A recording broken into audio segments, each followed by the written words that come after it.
Welcome to Heroclix Borderlands. I'm your host, Shay McClure, bringing you the meta-casual perspective on Heroclix, sharing my insights, thoughts, and experiences with other players who love this awesome game at all levels just like I do.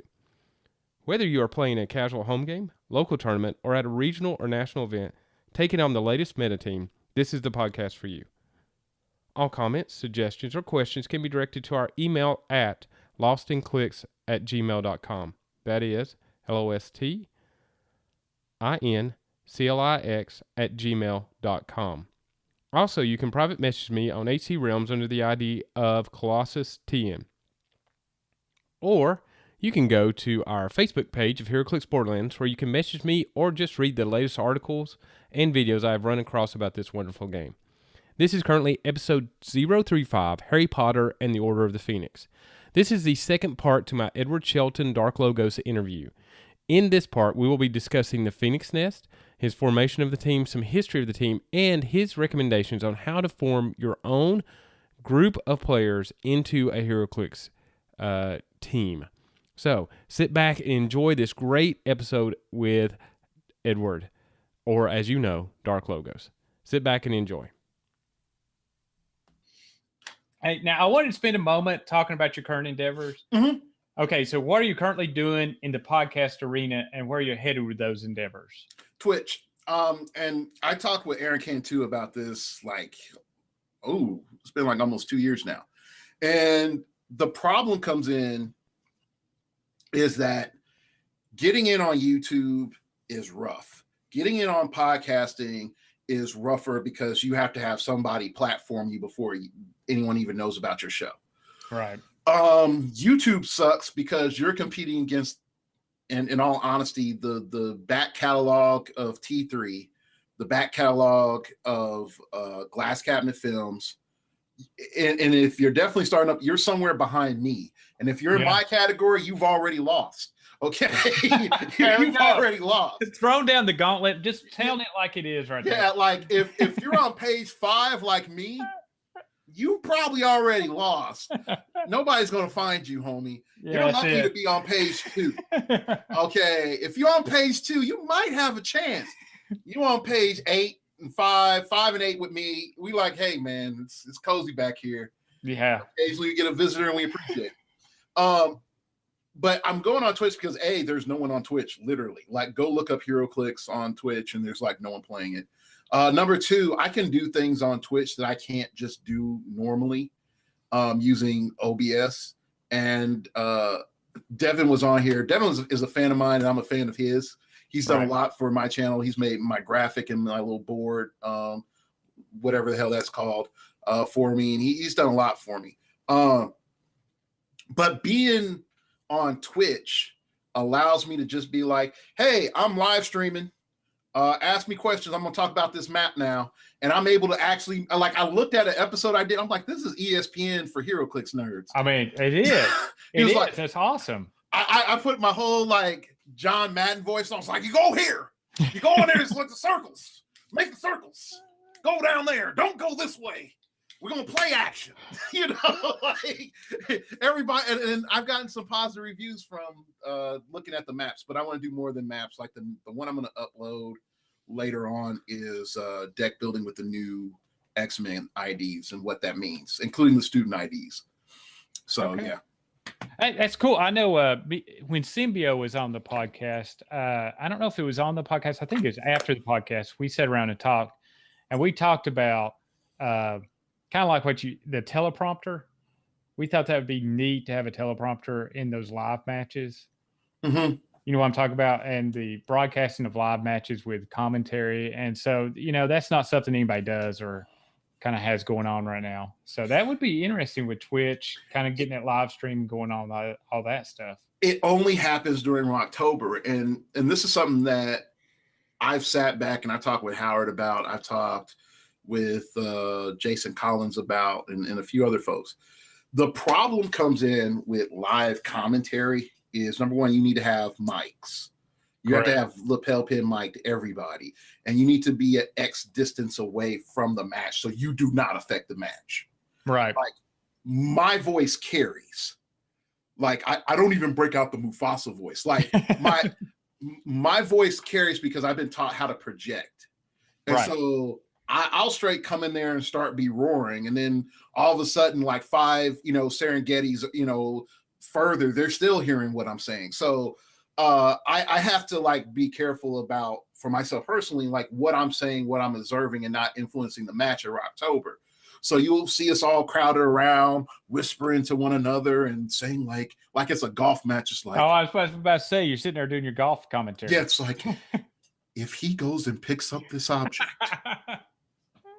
and he lands this attack, he will win Rocktober. And then you're like we're all like waiting for it. Yeah. But the problem with WizKids, and I know like I am, this is, anybody listen to me knows that I have problems with WizKids. But the issue with WizKids is they bring in the Canadian guys that do Magic. Soul, whatever, Tectonica, whatever the heck those guys are. Okay. And please let me know. I want to make it clear. I don't hate those guys. But those guys don't play clicks.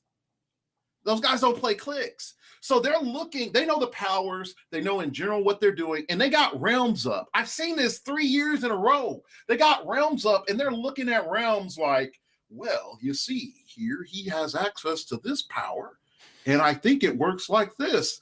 Now, those guys have a Magic brain because Magic, the Gathering's wording makes sense.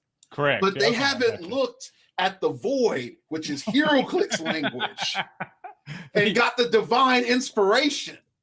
The devolved language of Heroclix. Yeah, they haven't spoke to the chaos gods yet to get the understanding that hate is freedom.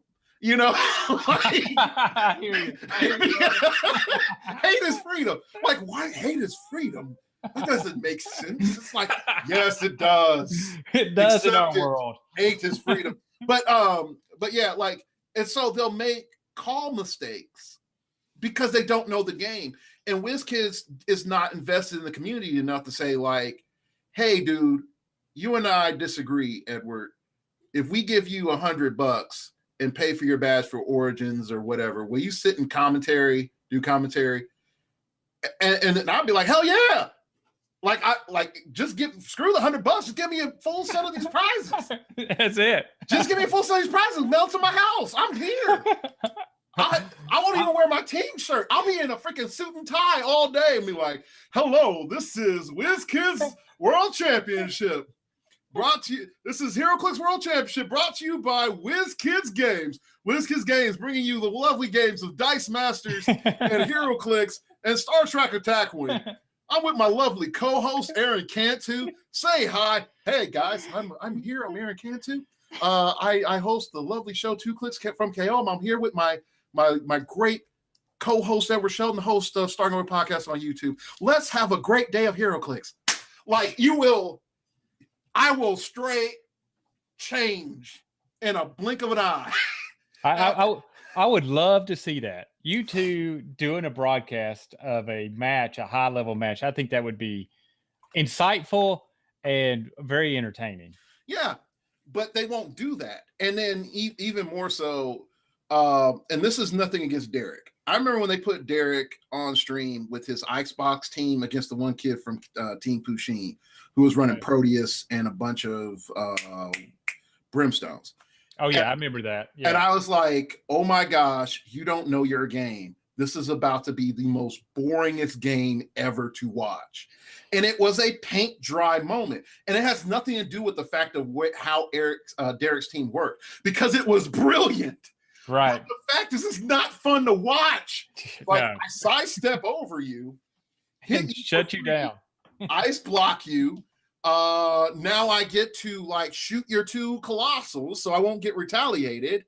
And let's spend the next 20 minutes to see if I miss an attack with my 13 attack and my free chance of doing this twice per turn. Yeah, let's see that. Yeah. So yeah, that's ridiculous right there. Yeah. Yeah, so back to the original question, because I will straight rabbit trail this to the land of Oz. Okay, not even Alice Wonderland. We'll go past that. We're gonna follow Yellow Brick Road, homie, and meet the wizard. You are stretching my herding skills. It's keeping us focused. Oh yeah, dude, I'm not even a cat like that. It's like I'm a panther. I'm a ghost panther. Yeah. Freaking what happened? He turned the smoke on me. Now we're talking about an international stock exchange. What the heck? All right, so but yeah, the future of Heroclix is streaming, and I hate to use the gaming terms. Heroclix is live service. Whether you're playing games or hearing commentary or whatever, people want to hear stuff now and ask questions now. And then if they want to go back and look at it, they'll look at it. So there we go. I'm done. I think that's amazing. And if you're headed in that arena, I'm excited for it. I know there's a couple of shows out there try to do the live, and I love to see your take on it. Ability to interact with you live would be pretty cool. My boy PJ Bolin is trying. He's doing it for Majestic, so you might never know. Like one day it might be me and PJ sitting there. It's like, this is Team Phoenix Nest commenting on such tournament. See, there you go. And Twitch, I'll admit it, I've not been on Twitch that much. I did watch Rocktober matches on Twitch and really enjoyed them. But you're right. I go out there and type in Heroclix. There's not a lot of content out there on Twitch or anything like that. So, and content is growing. So I'd love to see Twitch get some more. So we'll be looking forward to that. I did enjoy your last podcast. Mm-hmm.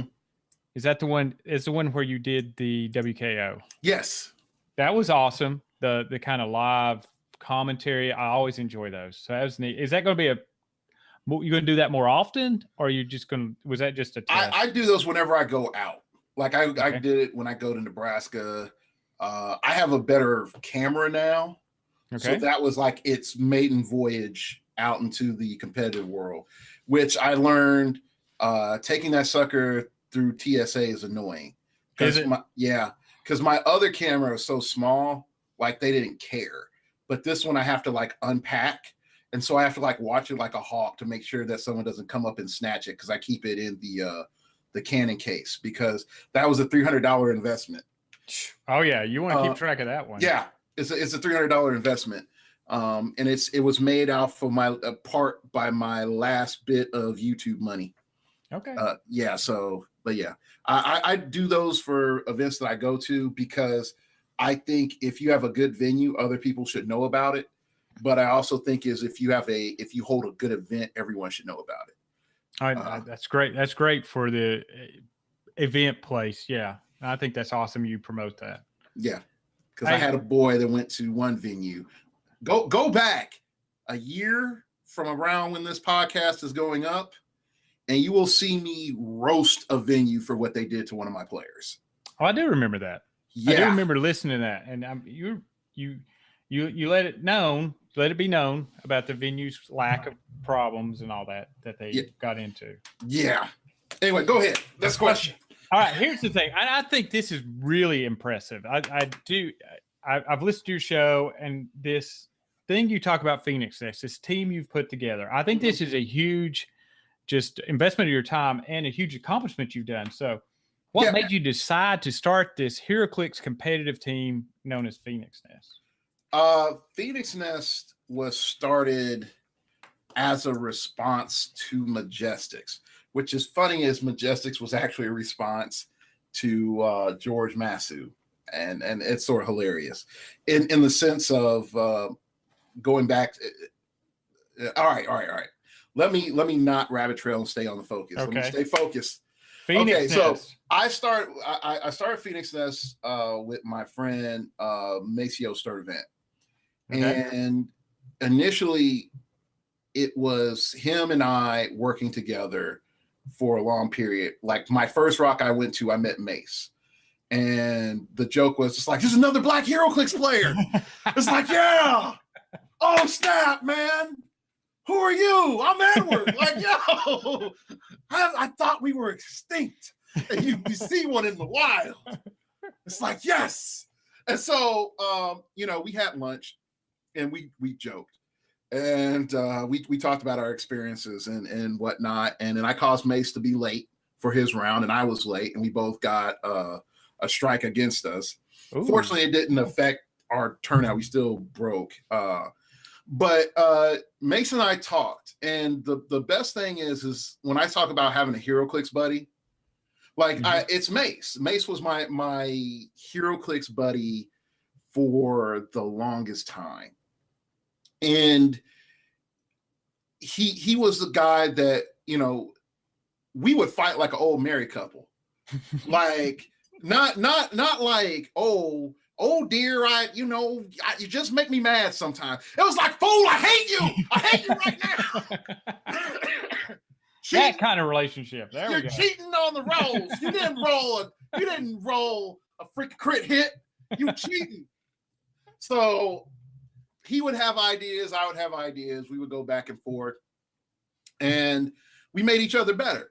I mean, like, we made each other better. Like the foundation of the actual physical player that I am today has a lot to do with Mace. But when I saw Majestics come out, you got world champion plus team world champion. Right. That was what, 3 years ago? It's more than that. 4. I think it's almost 4. Yeah, it'd be 4. Yeah. It's because that's when teams was constructed and it wasn't sealed. And I said something to myself was, how do you compete against a collective? Right, because Majestics is based out of a venue, isn't it? Yeah, it's based out of a venue. And so it's like, yeah, so like how do you beat a collective? And not just a okay collective, a extraordinary, motivated, and accomplished collective. A collective that's actually looking out for each other and putting each other in the best position. From what I understand with Majestics, they just meet and just have these board meetings where they would just go through and design teams for each other. Yeah. What would work. They have a culture. I'll say that. Right. They have a culture, and that's an important thing to understand. Majestics as an organization has a culture. And so when I looked at that, I'm like, how am I going to compete with that? Because everybody, you know, has that Lion King moment where you're walking around like Simba. It's like, I just can't wait to be king. There you go. You know, like everybody's like, when is it going to be my turn? And then there's like 50 other Simbas around you singing the same song. You know, it's like, we all can't be king, homie. How do you climb that mountain? That's the problem. Yeah. So my first iteration of Phoenix Nest was a complete failure.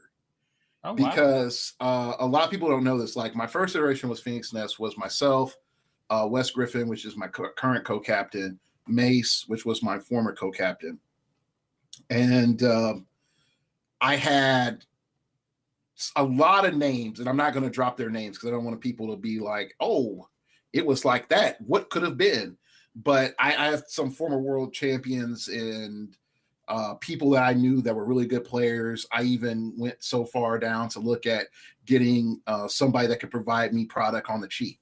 And I had all these individuals in this one group. And I was like, let's work together. And the problem was with that, they were all just my friends and they did not cohese with one another. And it just was like, the best way to say it is like if you just took a handful of like really dry dust and then threw it in the air.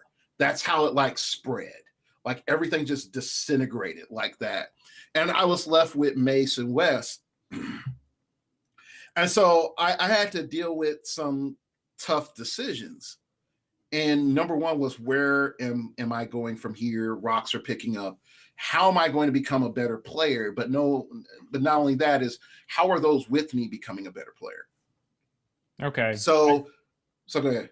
What I was going to say, what popped in mind when you were talking about that, it's kind of like Jordan when he was in charge of the Bullets, or when you come to the Wizards. Just could not put all that talent together. Yeah. And so what ended up happening for me was I picked up, another person, and one of the people that was on the team said, hey, mea culpa, I'm going back to this other team that I was on, but here's a parting gift. Here's this guy named Dragon, and Dragon's on Realms. And I was like, all right. So I talked to Dragon, and I felt, and actually looking back on this is sort of dirty on me, So he was like, so I'm on this team now, right? And I'm like, yeah. And I do my basic intro stuff. And he's like, cool. So am I getting World's help? And I'm like, no, man, you're just on teams with us. Well, I got to ask, but okay, whatever. Okay. So initially, stuff happened. Wes couldn't show up that year. So it's Dragon, myself, and Mace, and we're in teams. And this is the year of all of the crazy Felix Faust crap. Oh, okay. Yeah. And so it was like you were down with the devil or you weren't. And if you weren't, exactly, you were at the bottom end of the field having fun. That's pretty much what it was. Okay. That was when he was being sold as a convention exclusive, yeah, right? Yeah. The first year. And so we're in Team Worlds and we're in the trials and whatnot. And so we open up okay. I'll say we open up okay. And I had like an Avengers theme team with Captain America and that Hawkeye that could get the arrow tokens. And okay, yeah. I forgot who else I had, but it was good enough. And I beat some teams that I shouldn't have beat. And I was feeling myself. I was undefeated. Mace was undefeated. I think Dragon only lost one game. So wow. I was feeling myself. I was like, yeah, we're in Worlds. And so we go further in, and when we get into breaks, we pulled hot garbage. Ooh. Like hot garbage on fire going downwind towards your house. And we were like, ooh. And the guys next to us pulled like divine gold. All the super rares you can imagine, all the great commons and uncommons. And we're just like, good gosh, why? So we put it all together. Mace is huffing and puffing, saying, I want this piece. And then I'm like, well, no, we got to balance things out. And then Matt's like, just give me this and then I'll be good. And so we negotiated it out. And from that meeting in that finals, let me sort of structure how teams should be run for a team tournament for SEAL teams. But long story short, we got 4th place in the world. So we're up there. We got pictures, got our shirts on. And Dragon forgot his shirt, so he drew a little phoenix on the other side of his shirt. And it's all 3 of us together, just cheesing it up. Okay. So as time progresses, I pick, Wes is there. I pick up, I put out on the show on Starting With Podcast, I'm looking to recruit. I'm not playing games. I need you to travel. I don't want you to be on this team because you're a Dark Logos fan. I need you to be a player.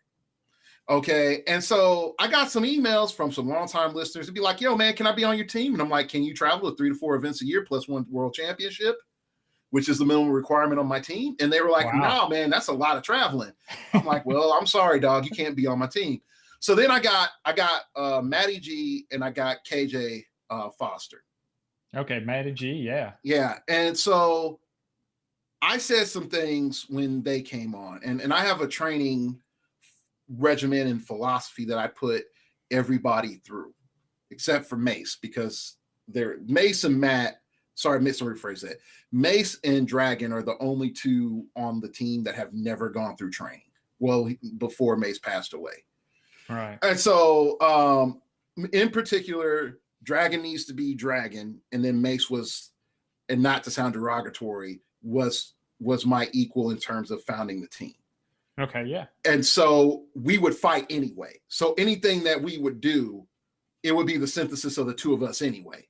So it wasn't even worth it for me to teach him anything because he's going to hear my opinion, whether he liked it or not. And I was going to hear his opinion, whether he liked it or not. It's best for us to be different and then come together than us both to be the same and then wonder what the hell happened. Yeah, there you go. Yeah. So, anyway, I pick up Matty G and I pick up KJ. And so folks are like, you got this team. What's this team? Blah, blah, blah. Yo, hey, Phoenix Nest, whatever. Like, I'm up here like begging for people. I'm like, yo, anybody want to be on my team? Hey, we got cookies. And then now they're like, man, it's like folks almost will walk up to you and look at you like snap, like smack that like cookie tray down, and then like just glare you, and then walk away, and you just sort of feeling like all sad. So the first year with Matty G, we worked on some stuff, and those things, some of those things were stuff that he needed to be removed. And then with KJ, we worked on creating a foundation. And so when we came out that first year, they were like, well, there's a phoenix nest. There's a phoenix nest. I've seen they have a shirt. They're all different colors, like they're freaking Power Rangers. But there's they keep popping up in like top 8s. And Matty G won, and KJ got top 4. And there's Wes. He's in, final round. And there's Edward. But nobody cares about Edward as a player. He's okay commentator, but he can't, whatever. Okay, and so with that, we went into the Worlds 2 years ago. And the Worlds 2 years ago, I said, like, look, we are getting this popping. But I had dealt with the loss of Mace at the beginning of that year. So Mace died 2 years ago around this time, a little bit earlier. And so now I have lost like my intellectual anchor and an emotional anchor in dealing with this. And I also had his girlfriend at the time that was with us, Jess. She pretty much did like all of the producer level work. She made sure that, hey, like pairings are up. Do you need to get food? I'll go buy your prizes for you. Like folks underestimate helps until it's gone. Like how important that stuff is. So anyway, so I was out recruiting and I had to, in my recruiting, I had to do a couple of things. Number one, I had to make sure that the old vision was not the current vision. Because I was on pace to being like, yo, we gonna stomp this. Team Worlds, we're gonna stomp this. We're gonna have a world champion. We're gonna be there. That's what's up. And when Mace died, everything reset, even to the point where I thought about disbanding the team or merging with another team. And I thought either merging with Juggernaut because I had a good relationship with Jamie Jordan, or merging with Stratagem because I had a good relationship with Howard. Right. And so anyway, so we didn't do that. Of course, we stayed. And so going into Worlds that year, I was like, I need somebody else on the team that's creative, and I need somebody else that's good. So I see PJ, top 4 of US Nats, playing some random stuff that I never saw before with the Ultron drones. And I was like, you know what? I need a cat like that. I need somebody creative like that. I need to go find somebody like that. So I thought like he was on a team. I just assumed. You never assume, never just assume. So I pick up a cat named Eric at that tournament. And then, for the 4 of us that were there, we had a come together as a team moment where, Wes sort of said like, look, I'm not Mace. You can't treat me like Mace. And everybody else was like, yo, look, this is the stage we on. We have to start acting like this is the stage that we're on. So everybody sort of like grew the hell up. All right. I just got to say that's impressive, because I know dealing with a loss and dealing with that kind of flux, I mean, your brain has a hard time pushing through that. So to get through that point, that's pretty impressive for the team to survive that. Yeah. And even still, like, I have my regrets, and we could talk about that maybe off recording a bit. Right. And I bring it up to my teammates about some regrets that I had about that year and some regrets I had previously about dealing with Mace. But I tell everybody, like, look, man, you got to go to every world championship, every championship you come into, like, this is your last. Right. Like, don't half step, because the moment that you half step into this sucker, I don't want to be looking, at your memorial a year later being like, yo, I didn't throw enough at that cat. I didn't give him enough training. He asked me for practice time and I never gave it to him. No, you won't. Nobody on my team is going to say like, yo, I want to try to practice with Dark Logos, but he was too busy. Nobody can say that. But anyway, going on. So keep going, picked up Eric. And then going through the year, I was like, we were heading toward October and we needed certain people couldn't show up. And so I was like, I want to try to recruit somebody. And so I tried to recruit Phil Isaacson because I was trying to get him, in that, I want somebody in that creative field. And he's, busy working on school. So I was like, well, I'm not going to get you. So then I talked to PJ and I'm like, hey man, I'm recruiting. Are you interested in joining my team? Check the box. Yes, yes or no. And he's like, yo, man, really good talking to you. I was interested in talking to you too. Let's talk in Rocktober. And I'm like, yeah, yes. Let's do that. So we get to Rocktober and I'm like, I'm trying not to grin ear to ear, but I'm like all dignified, like, hey, PJ, what's up? Let's talk about the prospects of Phoenix. And he's like, yeah, I want to join. I'm like, I offer this. Hold on, wait, you want to join? I have to give you the spiel. Okay. Here's the benefits package. Here's your signing bonus. Easiest free agent negotiation. Oh no, like I'm not kidding. I tried to kid like when Aaron's team died, Aaron Cantu's team died. I didn't know that. I tried to recruit him too, but Majestic got him first. Right. Like I was like signing bonus and everything. And folks think I'm joking about the signing bonus. I'm like, LEs, exclusives. I'm not playing this. You can sell it for all I care. Here you go. Okay. Because I'm expecting you to work. So I gave PJ his signing bonus. I was like, boom, you were on the team. And if I knew what this moment was going to be for my team, I would have took a picture like new draftee PJ Bowling. Number 1 pick. No, round I one. got him at the end of the year. There we go. So October that year was okay for us. Pretty much Matty G did okay. KJ and Wes and I, we didn't even break. And so into the finals. So, into the top 32. So we progressed. We go to the beginning of the year. Then I picked up Sarah and right. Wes did that recruiting job for me because I was trying to pick up Sarah from like day one for the team. And so her being on the team sort of changed dynamics a little bit. Because I had gotten in less than a year 3 people, and I'm used to teaching at max 2 people in a span of a year. Oh wow! And I have a 2-year training program. So when you talk about a 2-year training program, and you got people at different points of the cycle, you're like, hold up, wait, where are you at? What do I need to do with you and maintain that while looking at growth and development and skill set? So it was starting to become a bit of a problem. But we had different chats and texts and stuff that we were using to talk. And we were able to be more cohesive because we were talking to each other every day. And we were talking about sets. We were talking about ideas. And we were talking about this, that, and the other. And then I remember something that Mace wanted us to do. And I was like, you know what? I'm going to do it. And he was like, I'm going to get us jerseys. And he wanted to get like some cheapo jerseys. They're like $25 basketball jerseys that we just throw on over our clothes. And then we just roll in like that.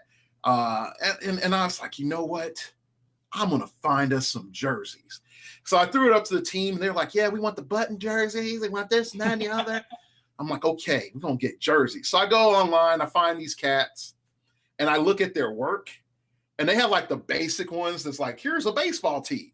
And then here's is like if you go over to this little side part and they're like full sublimation and you see like freaking fire eagles popping out, like, like you ain't got nothing on us, tanks rolling through the jersey.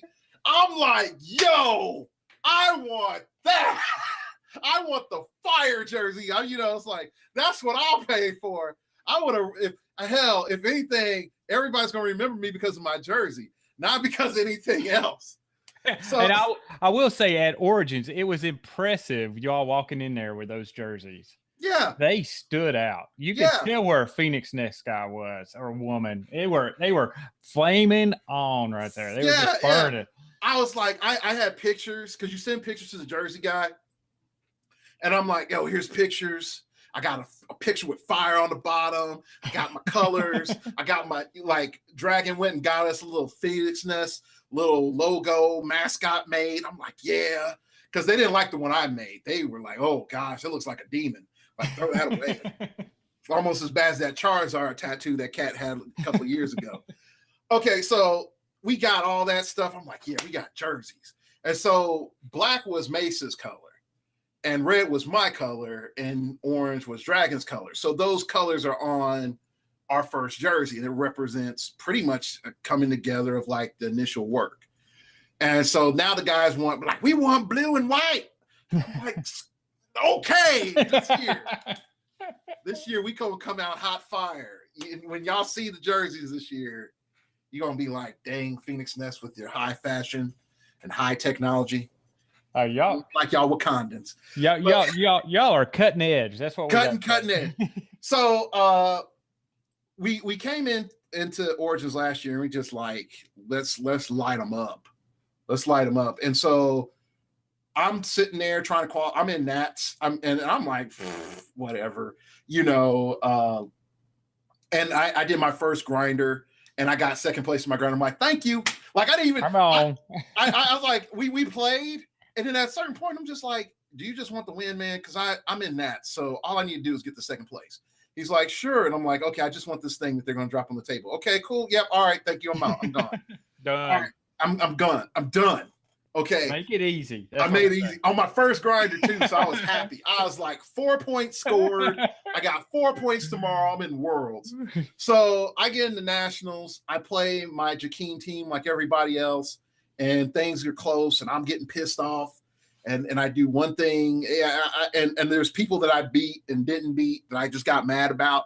But I was on the top half of the mountain, so I scored 8 points. Okay, cool. So it didn't matter about the grinder the previous day. I still got my 8 points, but I didn't break. So I was like, whatever. And then I got an emotional hissy fit for the next day and made a completely new team that I never play tested outside of that night before, and tried to completely counter the field of Jakeem. And that went how everyone knows it would go. Yeah, it goes the way it goes. It goes that way. It goes that way. And that wind blows south real quick. Yes, it does. Okay, so we had breaks. We had, I think, PJ breaks. You know, I don't think KJ did, and I don't think Wes wasn't there. Yeah, Wes wasn't there last year, I think. Yeah, Wes wasn't there last year. But PJ breaks and Matty G breaks. And then I'm like, all right, guys, you know, like let's do this. Let's warm up. We're gonna got this. You need anything? Like I'll act like again, like I talk about that helps being important. I got snacks. Right. Like you need food. You need a Cliff Bar. Matty G's like, yeah, I need a Cliff Bar. Like here, I'm like, now drink some water. Drink some water. You're the mother. Yeah, I straight turn into mom mode. I turn into overprotective dad mode. Like, did you eat your vegetables there, Matty G? But not that bad. But okay, so I'm handing out snacks. They're just playing, and all of a sudden, I'm like, oh my gosh, Matty G's in the finals. Oh, I know. Oh, no, sorry. PJ's in the finals. Because Matty G was in Worlds. I'm like, right. PJ's in the finals. I'm like, yeah, this is our goal. We got to win this. We got to win this. And then I'm looking at the game. I'm like, come on. And, okay, he loses. And Dustin Cedars win. And I'm like, yo, we hit our goal. You got fourth place last year. The goal was to get in the finals. We got in finals. All right, he's not mad. Boom. All right, cool. All right, let's all right, we good. We gonna win Worlds. So everybody's hyped. Everybody's high-fiving right. PJ and Matty G. All right, and then so we go into Worlds. Everybody's in Worlds. Of course, I bomb. I bomb so hard. And I'm not, and I'm sitting there, and it sort of synced in on me when I saw, like, in top 4, a guy playing the exact same team that I was playing Howard, and it dawned on me, it's like, yo, homie, that could have been you. And that solidified my stop being the punk in the last minute and stick with your team. Play what you brought. Play what you brought. Don't be building your team at the venue, you punk people. I know. I mean that. That happens so much. When I see someone change their team in a venue, I'm like, you about to lose because you net deck for a 1 in 21 chance. Yeah. That's stupid. So anyway, we going through, PJ gets knocked out and Matty G is still in. And I'm like, oh yeah. Oh, that. And like when it definitely in the top 4 game where there was a call between him and Easton. I watched that. I watched that game. I was like, oh snap, we gonna win this. And so when he beat Easton, I was like, oh, it's on. It's on. Like, watch the throne, son. We about to get ours. We about to get ours. And so again, everybody saw that game. And folks might think like I was bitter or anything about that because Matty G didn't win, and I wasn't, because again, Howard's my boy. Stratagem is they're my friends, and Wes Summers and I talked. Like whenever we have big events, Wes Summers and I talk, and it's usually we elevate each other with some profound insight that we had, and we talked about trying to help each of our teams out, and we talked about both of our stress levels right now.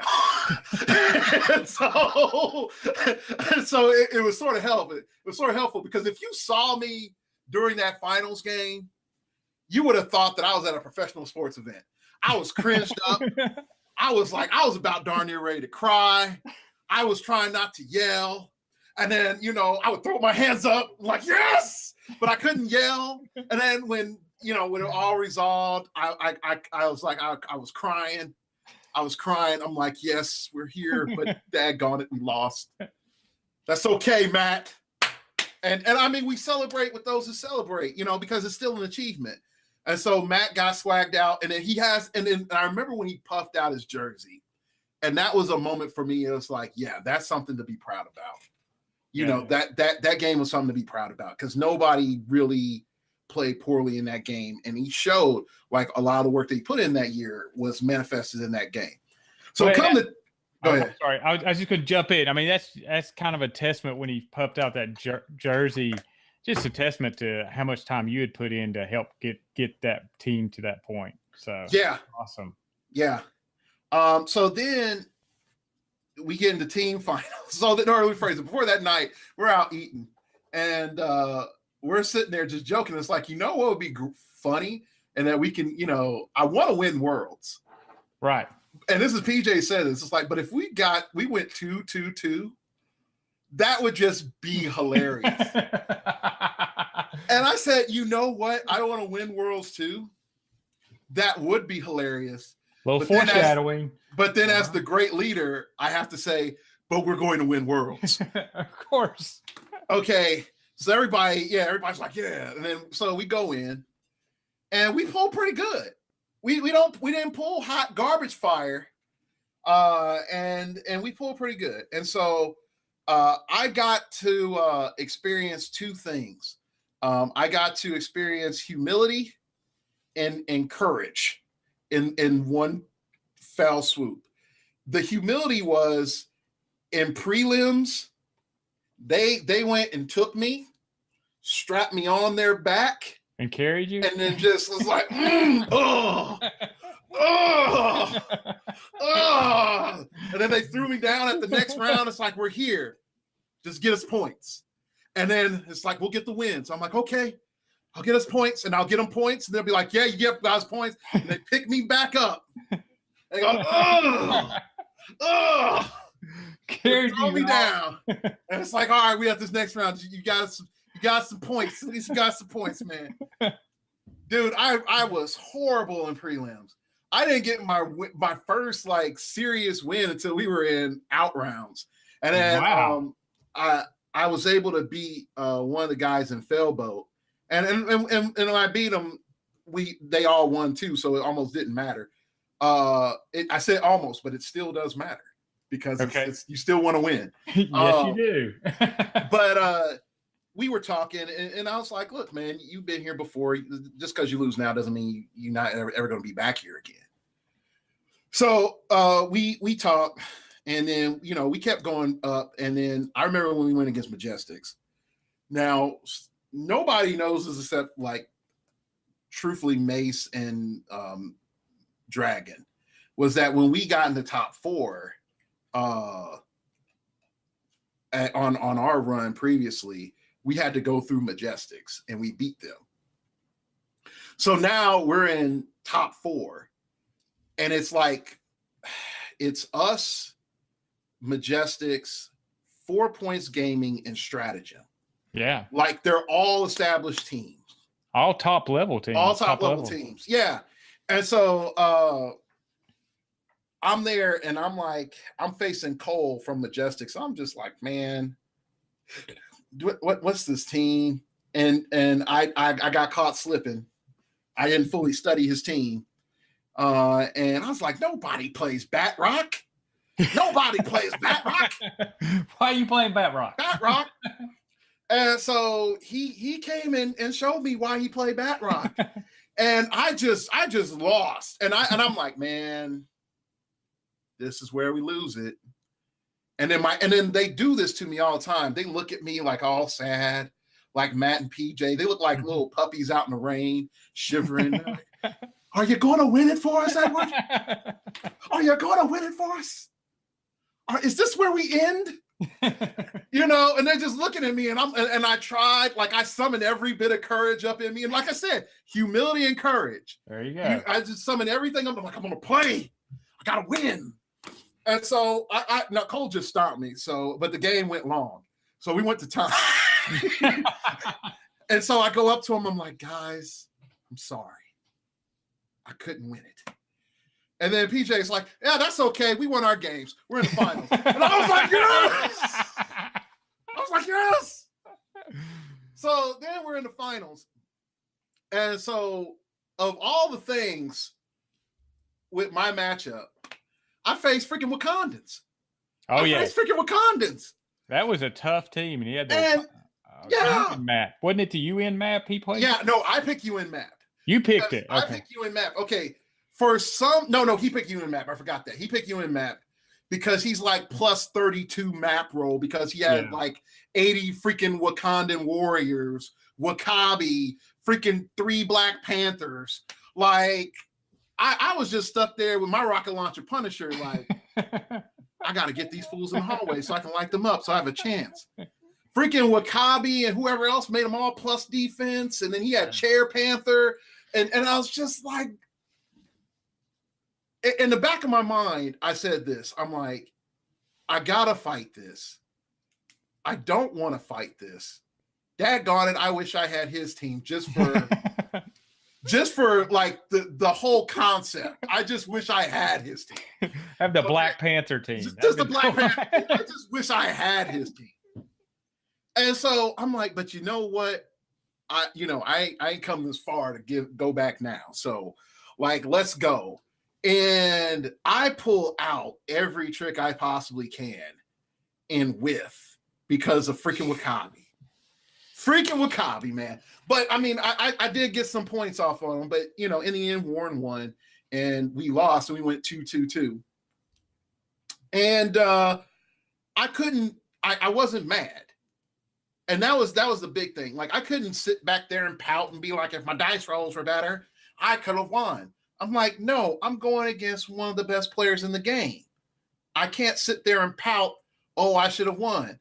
And I can't sit there and be like, if only I had made a better team. I'm like, no, I had what I had.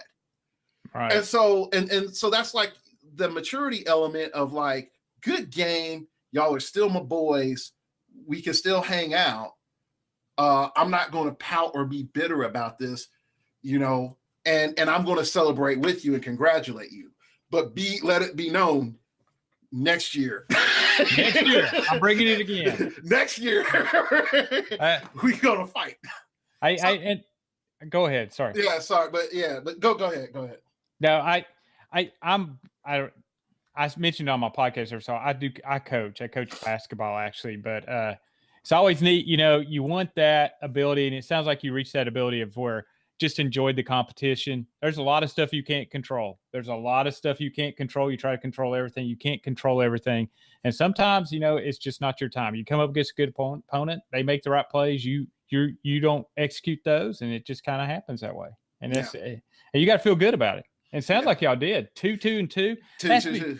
Man, that is an incredible year for Phoenix Nest. That is an sensational year. But here's the thing: we go into October and we about double the size of our team. And really? Yeah. So we had a pretty good summer. Like, I'm not gonna front. Right. Like, our summer was fun. Like, after Origins, we was like events. Like, we're winning state championships and we're final rounds and stuff like that. Like PJ, Maddie, all of them were lighting it up. Yeah. KJ, I was like we're all up there. And so it's like, yeah, this is our time. So we go into, I put out for recruiting again, but I do it like silently. And I do it like this. Because when we won, and this is a lesson for people making teams and running teams. When I started, no one wanted to be with me. Right. The moment that we proved that we were successful, everybody wanted to be with me. Everybody wants part of that gravy train. Everybody wanted to be with me. And so now I had to be like, I can be picky. Or you had to interview. You had a choice. I interview anyway, but it's like, I can be picky now. You know, bell of the ball. Bell of the ball. Yeah. So it's like, you got to understand, like, what I had to start saying to folks, like, what do you give to me? I had emails from people that'd be like, I want to get on Phoenix Nest because I feel like I can be a great player.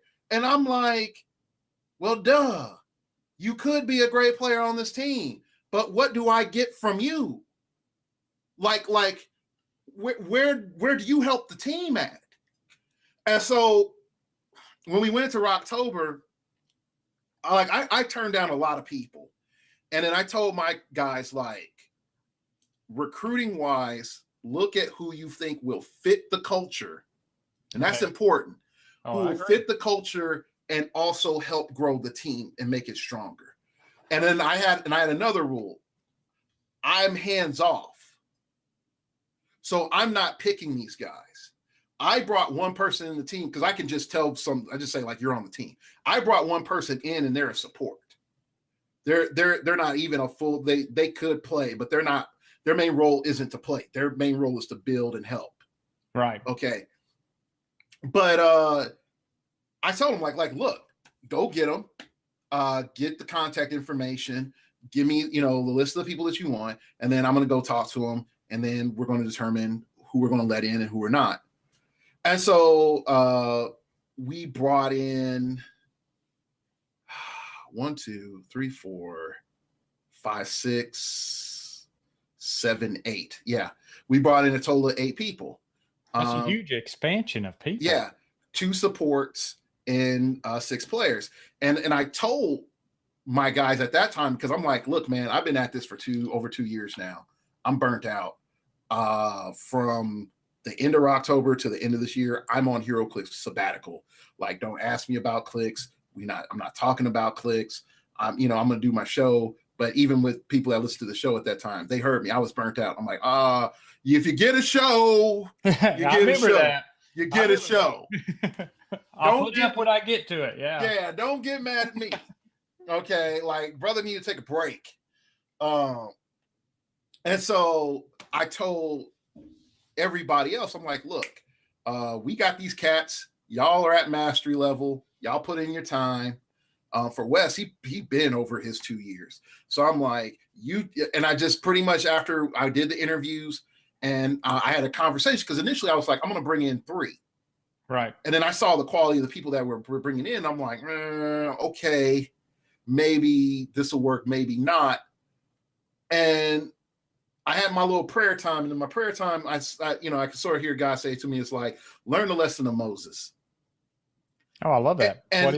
And when I learned, go back to Moses, and when Moses is taking the people out of Israel, he's like, man, it's so much. Everybody coming to me with their problems. I gotta do this. I gotta tell them we're gonna go this way. Then I got 15 people complaining to me about the camel poop, and then that the horse broke down and it's about to fall out. And then they're like, oh man, the 5 gold bars fell off the truck, and then somebody snatched it, and then there's complaints everywhere. It's too much stuff for one person to handle. It was like, you gotta have your lieutenants handle this, and you have to trust them to handle it their way. And so I'm like, KJ, Wes, PJ, y'all take care of these cats. I'll take care of this one person, and I'm not coaching all the other folks. And then with the 2 supports, one of them was my former student, so I don't have to coach him. Right. And the other guy, I'm like, yo, just ask me stuff, and you're at liberty to talk to anybody. It's just that we're not going to beam down a lot of focus on you. Like, you could just go and graze from whatever salad bar you want to. And so it's worked out, mainly because I don't have to come to individuals and teach everything to them. But now I'm at that point where I kid you not, I hear my teammates coach me and say the things that I said to them. So that it's like I hear myself being preached to myself. And I'm like, I know this, but it's good that you remember.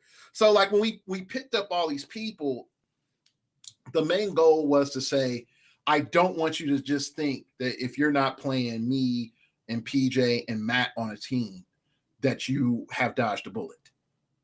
Like, we are coming, and it's a collective.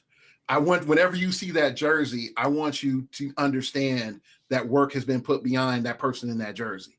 They're serious. They're going to bring it. Yeah, we're going to bring it. You might win.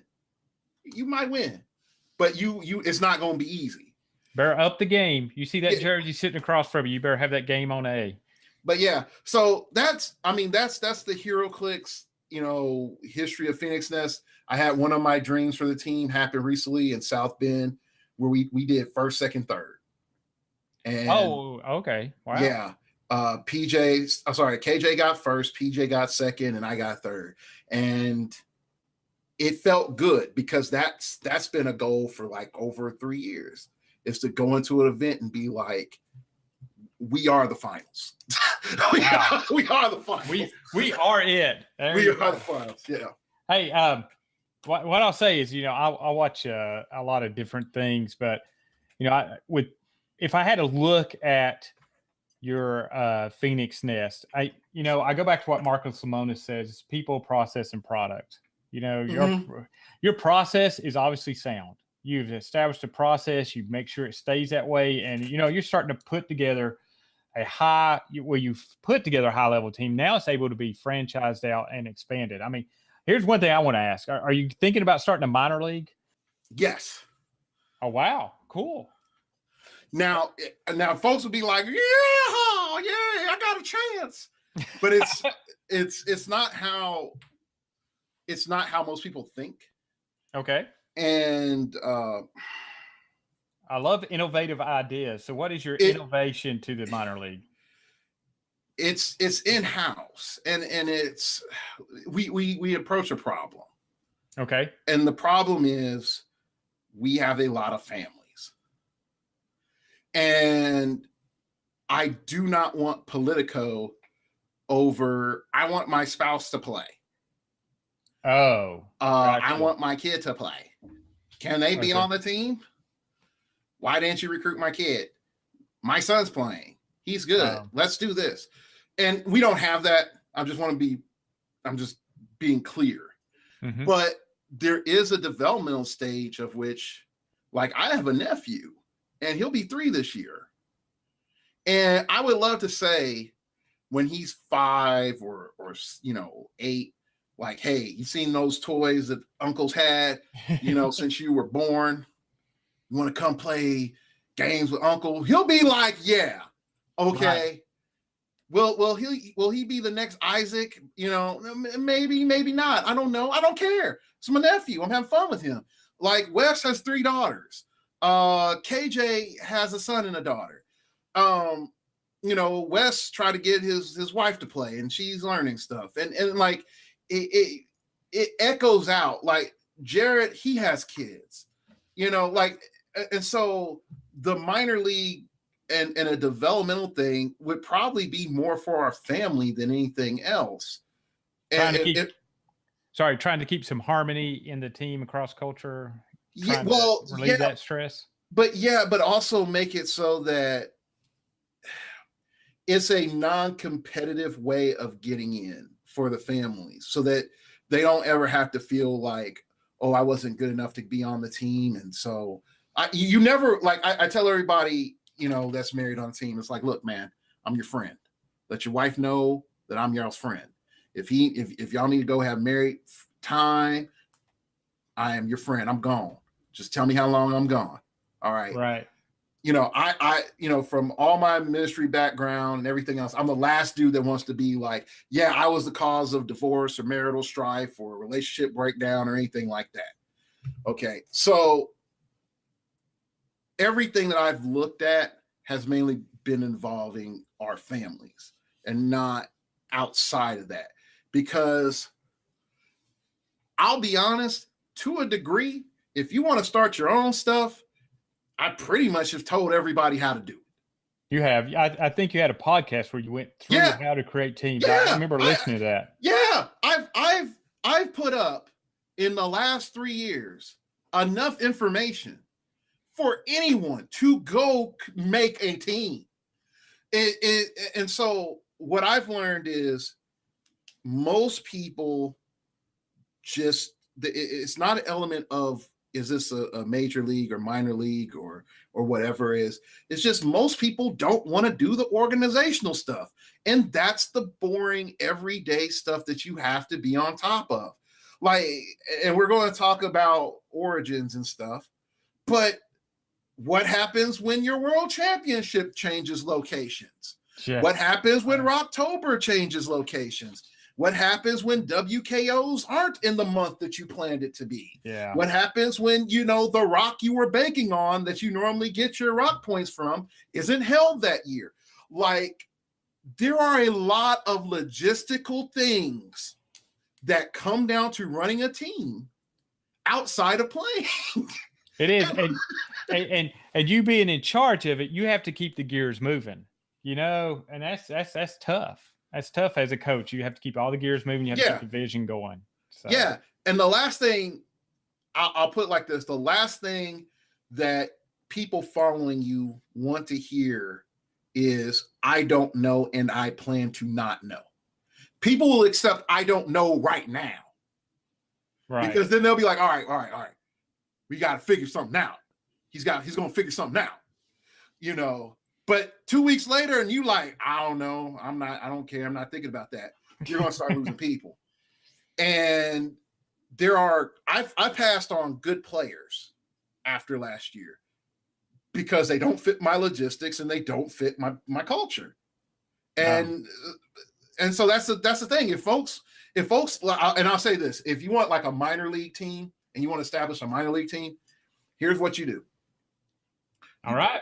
You go into your local store and you say, hey guys, I want to play competitive casual, which means that I want to create competitive theme teams that we can come and get together and play in a mini tournament once a week or once a month and do that. Okay. That way you get to see who's involved, who's interested. You have a little scrimmage between everybody. And then everyone's like, you know what? I like this. Or, know what? This sucks. Shift, get the chaff from the wheat. Just shift them real quick. Right. Boom. Okay. Now you got your wheat. You can be like, well, are we sourdough bread? Are we like whole grain bread? What are we going to be? And it's like, you know what? I still like this hardcore casual thing. I like that. And then it's like, go to WKOs.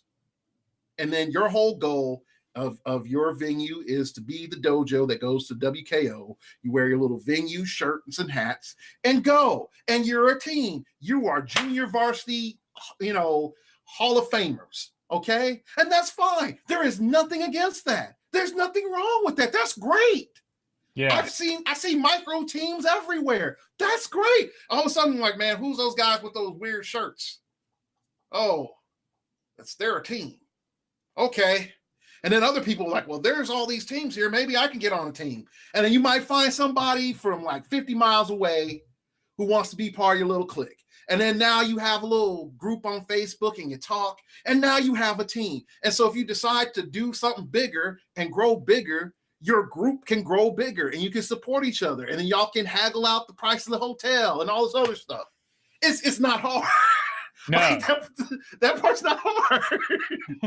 But if someone's like, we want Ragnarok to come in and carry us, we want Pusheen to come in and carry us, be like, no, they got problems too. Yeah, cultures too. You know, like a lot of folks will be like, in particular, with Majestics, a lot of people want to be like, if I had the chance to be on Majestics, I would be on Majestics. I'm like, can you deal? You know Patrick's public personality. Can you deal with him as your coach? Can you deal with how he runs his system? And I'll tell you, if you are a Care Bear stare type person, you can't handle Patrick. he's very intense. Like you can't. So, and even with me, if you're a person that you're like, I'm gonna put out my team and this is what I'm gonna play, and then I'm not gonna talk about it. Oh no, that doesn't work. You will not go through Phoenix Nest well. You will not go through Phoenix Nest well. So you will be leaving. You'll be gone. You will be leaving. Okay, so let me kind of summarize this. So right now, I would say what you're saying, I'm just going to summarize it. You're saying that you can start at a local and start to expand out and get bigger and bigger and expand into a larger entity. Start local, grow bigger. Is that what you're saying? Yeah, like have local tournaments that are specifically to be theme team competitive. Like, don't sit there and get mad because someone played, ID cards or Chase Iceman or something. Okay, it's X-Men team. Oh, he played a shenanigans where he can bring some guy and make it the theme team. So what? Don't care. Play. And then be like your world's equivalent. We're going to WKO. We're going to WKO. Yeah. We've been waiting all year for this WKO time. That's fine. And then bask in your achievement. Understand the scale of your achievement. Don't think you're better than you are. Right. But if you win, take it in, have fun, and enjoy it. All right. And I can say that I have tried, and I agree with you. It's hard to start a team trying to jump too high up in the level. Like I wrote down some levels like local, regional, national. A local team, maybe you go to one WKO a year. I assume a regional team, you're going to try to hit your region's WKOs. And a national team, you're really just trying to spread out and try to get as much in as possible. Rocks, WKOs, everything. Yeah. And I can say you can't start at a regional level. Sometimes you have to start a local. You got to build your structure, your process, and then move it up. Yeah. And I would definitely, if this was 3 years ago, you could just travel and then get success. Those days are gone. Oh, I agree. Yeah. Rock is fine. And I don't want to say like, I'm not trying to shoo people away from rock, but what I am saying is if you go to a super Q or in particular, if you go to a regional and you're new, go there to learn. You pay $25 to learn today. If you thought that you're going to come back, go there with a pair of dice and a prayer and be, the champion, unless you're part of one of these groups that have been grooming you, good luck on that, buddy. You have Vegas odds. Oh yeah, the days of early on Heroclix where we didn't have team formations and where you could go score high, just show up. It's gone. I've been to enough high level WKOs and seeing worlds and nationals. You just get eat up. You get eat up. The players are playing at a very high level, and they're not alone. They get there because of what you said, team structure. Yeah, and so. Man, that's a great insight into team organization. I mean, it kind of comes back to our main topic, which is a kingmaker. I think looking at the success of Phoenix Nest and how you're all playing at a high level, I consider you one of those guys that has helped rise up the competitive level of Heroclix players. Mm-hmm. I mean, just by your stuff. So, I just wanted to we're going to go through these questions, just kind of go because I'm really curious. What is the number one thing a competitive Heroclix player needs? I mean, if you had to say it's an intangible, what is the number one thing they need? It depends on which type of player. I said this about like 2 years ago. There's pilots and there's builders. And sometimes you can get people that are both. Like Matty G is a pilot. Like I could just be like, here's this StarCraft. Here's these buttons. Here's that phaser bank. This is how you go left. This is how you go right. He'll play it and make top 4 or win the event. I think he mentioned that in his last WKO win. He's like, I don't build my teams. Everybody knows I don't build my teams. And so I remember when his locals got mad at him. He's like, you went in, you didn't even build. I had respect for him, but he doesn't even build his own teams. And I'm like, fool, you don't. I was like, do you know who he has behind him? That's right. I was like, shoot, if I was a new player too, I wouldn't build my own teams. I'd be like, I was like, shoot. Give me the keys to the kingdom. Yeah, I'm not even talking about PJ. Yeah, right. But if I would say this, establish, what style of player you are. Are you a defensive player, shenanigans, or aggro? After that, decide if you're primarily a builder or a pilot. And then you want to have somebody that pairs off in your polarity. Okay. If you're a builder, find someone that's a really good pilot. If you're defensive, find some aggro and shenanigans player. You need some balance to understand the game in multiple layers so that when you go out, you don't get wrecked. That's why I'm a proponent of Heroclix, buddy, and fan. Because if you get mad at a local level that you lost to, and you didn't get a $5 plastic man that you can get on eBay, you're losing all the riches over the petty.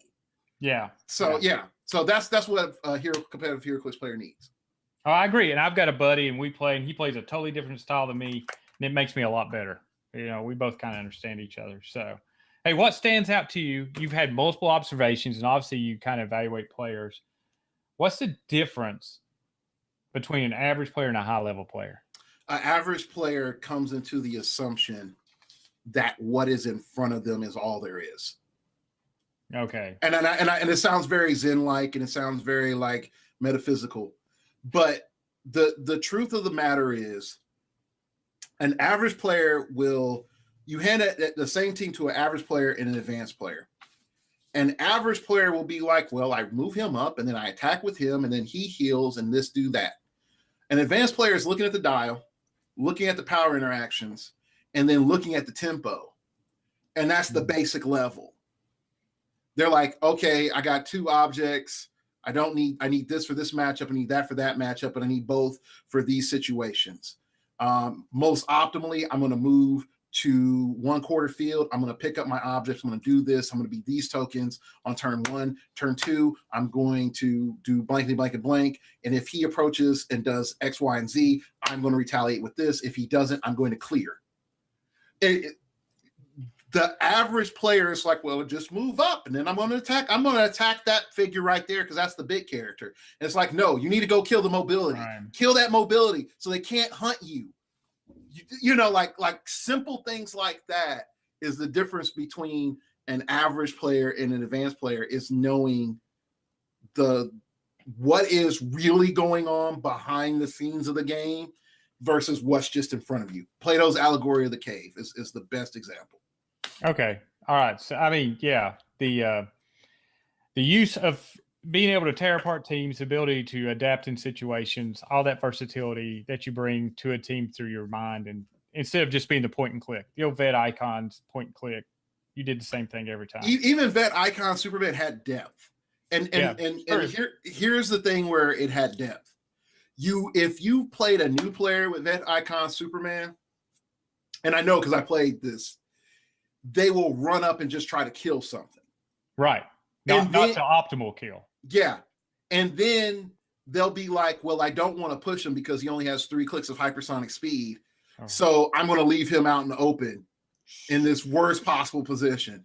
And then you're like, and I send out my Desperos unique and perplex up his damage, and boom, now you're not going anywhere. And thank you for being you. Yeah, thank you. Thank you for just playing it a certain way I knew you would. Yeah. All right. I think you've already talked about what you look for in a teammate, team member, but I'm really interested in what is the proper mindset for a tournament? constructed and sealed. If you had to break it out, what's your proper mindset when you come into those events? Constructed is, did you prep? Did you practice? Prep and practice are the big things. Like, are you spending time with a team builder? How much time are you putting in on your teams? Okay. Are you just changing builds just because, or are you changing builds to get better? Like, those are important things for looking at constructed play. If you're looking at sealed, you want to look at the set ahead of time and then just have a prayer. Like, dear Lord, let me please receive this. And if your prayers get answered, fine. If not, okay.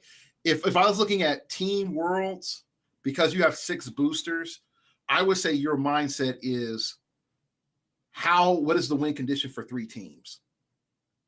Okay. And I got you. Yeah. What is the win condition for 3 teams?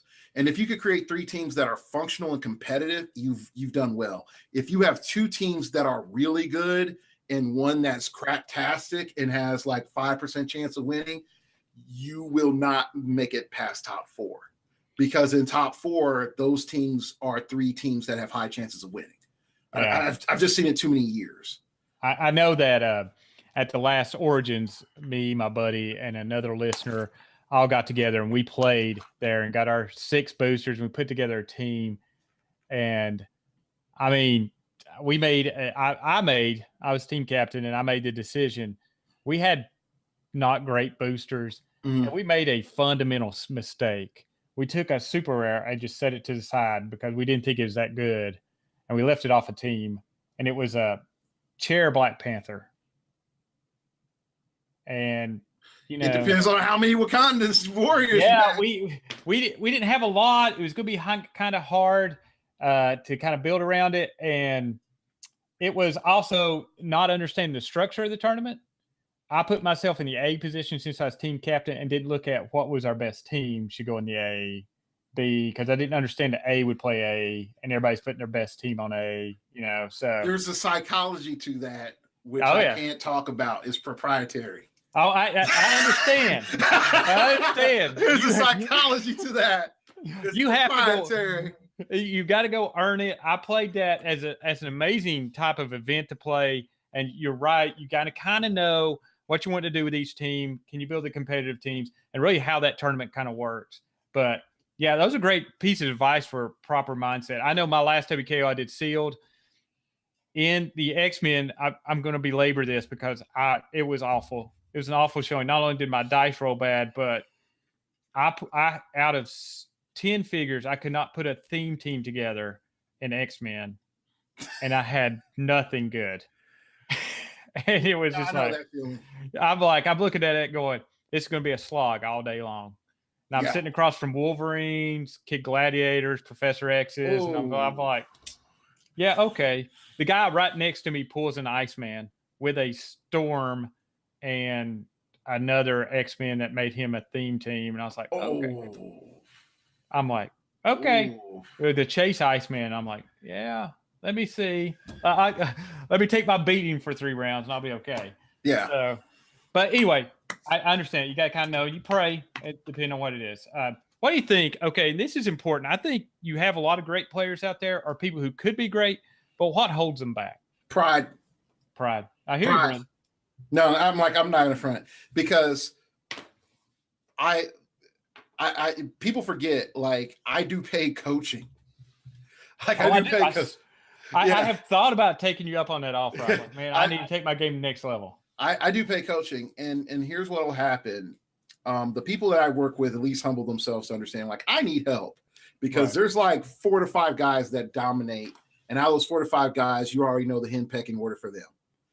And so what'll happen is this: 1 lesson with me, they'll get up there and they'll get into a finals. 2 lessons from me, they'll dominate the venue. Wow. And I'm not just saying that as like, yeah, self-plug, but I'm just saying this from working with people. Is 1 lesson with me, they stomp their event. 2 lessons from me, they're dominating their venue. Then what ends up happening is, and I know this also from with my teammates who are getting more coaching from me and who has more interaction, is in the good venues, they understand what's going on and they're willing to learn from the person that's getting better. In the bad venues, the person that used to be number one is mad that they lost their status position. More jealousy. And gets jealous. They'll say stupid stuff. They'll go off on a player, or they'll just pack up their stuff and walk away. And if they would just say this whole simple thing of like, it's a $5 plastic man on eBay, and I go on eBay and get it, and then I go and learn from this guy who seems to all of a sudden gotten better, I would want to learn from that man. If all of a sudden you have a crippled dude and then he's up there playing for the NBA, like you would want to know, like, how'd you go from being crippled to play for the NBA? How'd you do it? I mean, iron sharpening iron. I mean, it is. I have seen that in venues. You know, the jealousy can reign up when a player just gets a lot better and starts understanding the game and starts doing some new nuances. And the old king does not like the new king on the throne. You know? Yeah. And you'll see that Mufasa Scar syndrome real quick. Oh yeah. Yeah, they'll be like the old kings up there, and then Scar's like, "You gonna die, brother? Die."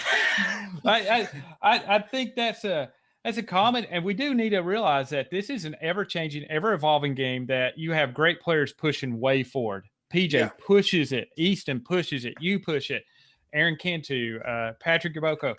They're all pushing it, and you know what? You can't keep up with it by being stagnant. You're going to have to just continue to get better. Yeah. Right. So let's look at skills. What do you think is the skill that takes the longest? So if I'm going to sit down, I'm going to be competitive. I have a timeline. What skill do I need to just stay on top of? Because it's just going to take the longest to develop and really get to that hone in for a competitive play. There's really two. It's placement and internal clock.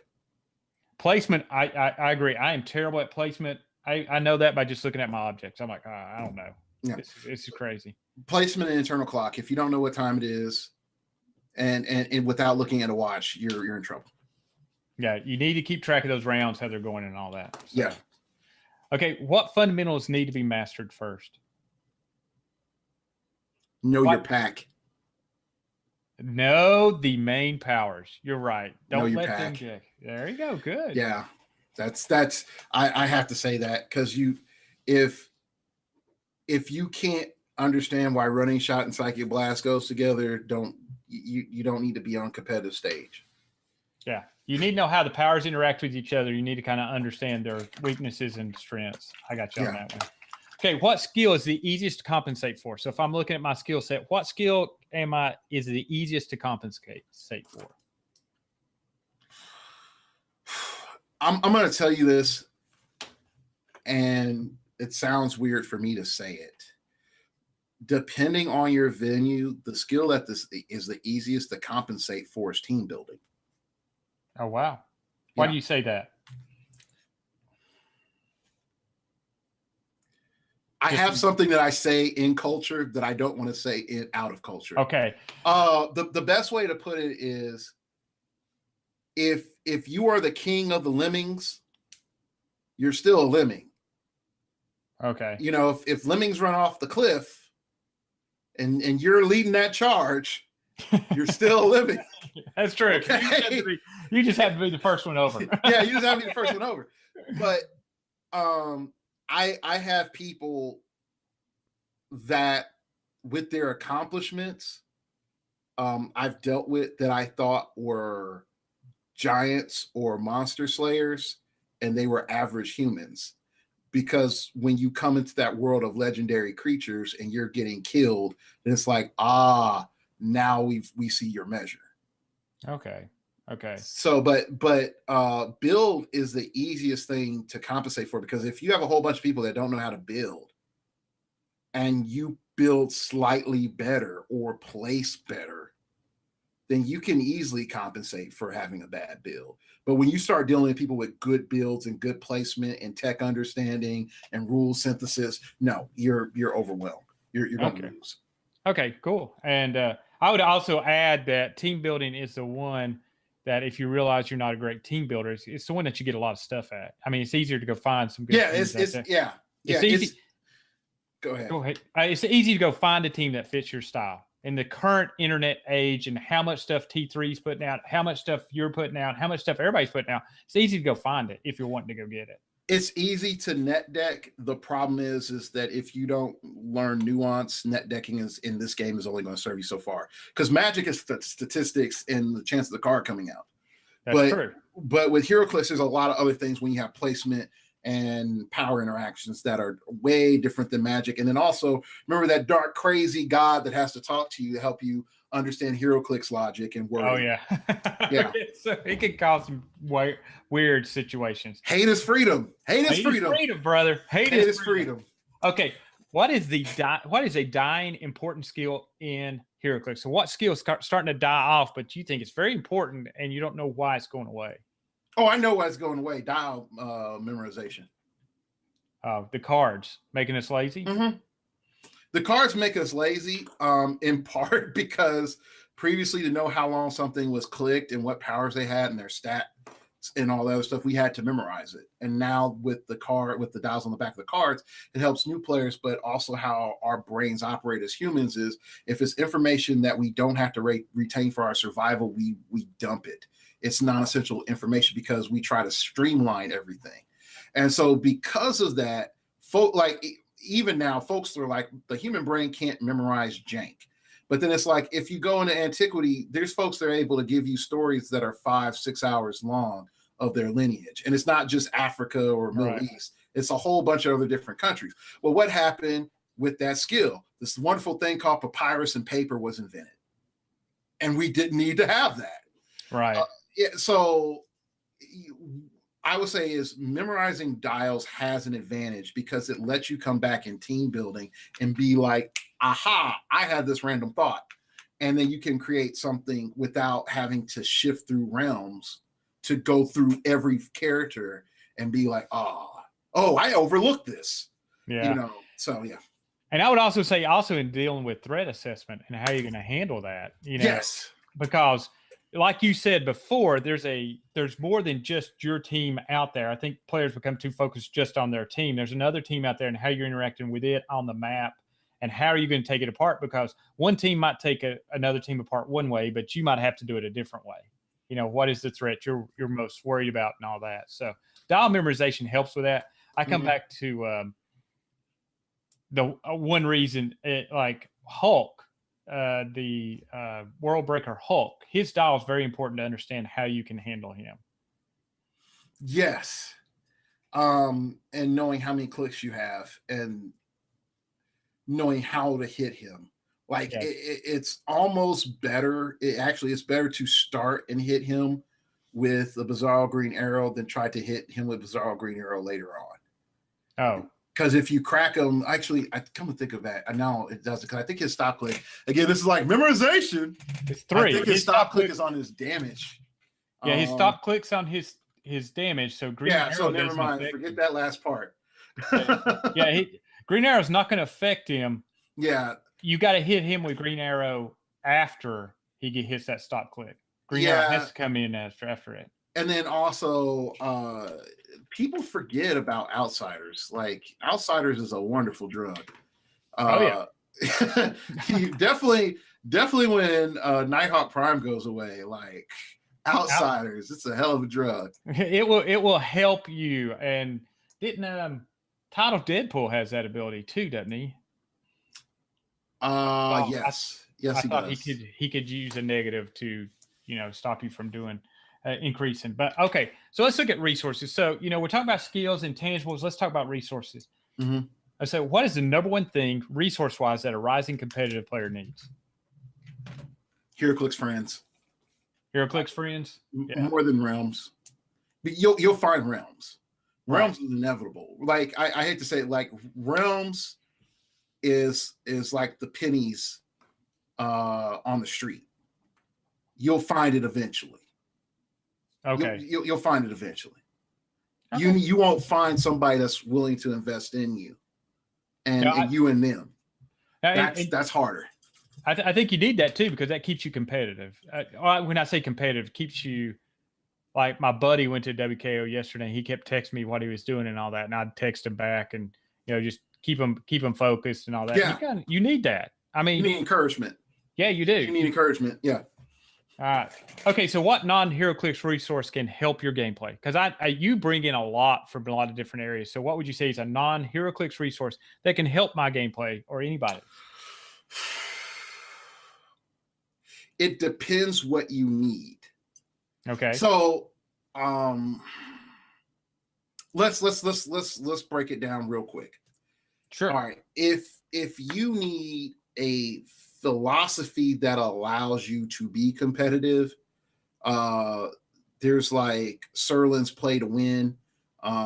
There is it's a book called On War by I forgot the guy's name. He's a German. It's an old book. It's better than Art of War. Oh, really? Wow. But yeah, Van Clausewitz. And the main thing that you get from Serlin's Play to Win and Van Clausewitz is understand dead people have honor. dead people have honor. Is there a tactic that you can do to win? And you won't do it because of some sense of civic pride or honor? Like, you're going to die because your opponent doesn't have that resolve to do that. Like, you'll see people, it's like, I won't play that dirty Nighthawk Prime. Because he doesn't let you play the game. I'm like, yeah, that's my goal. Make sure you can't play the game. I win. All right. You signed up to be competitive. Yeah. You've got to be able to handle that. And Serlin talks about putting false restraints on an individual is bad. So if it's a mentality thing, Von Clausewitz and Serlin, those are the people you need to read. If it is something, if you're a person that's like, I need figures, then you need to make friends to borrow figures from. Okay. If you're a person that's like, I need tech, I would say, listen, if you're a beginner, Married with Clicks, MetaLab. And then occasionally watch T3. Don't start with T3, even though it's very friendly. Mm-hmm. Don't start with T3, but listen to Tabletop Teacher. There's Clicks Fix, and there's a few others that you can find. Once you hit to that intermediate level, you definitely want to look at like Alpha Strike. I would say like listen to yourself with Heroclix Borderlands. Then watch T3. Like then you'll start to get what's going on.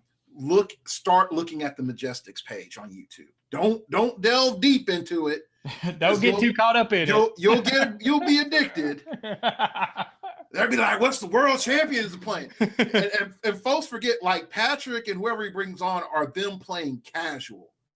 It's not them playing competitive level, full-on laser beam eyes. It's them sort of huffing and puffing, going through things, and it's sometimes their first time playing stuff. Now, this isn't a slam against Patrick, because what he presents there is way better than a lot of resources you're going to get.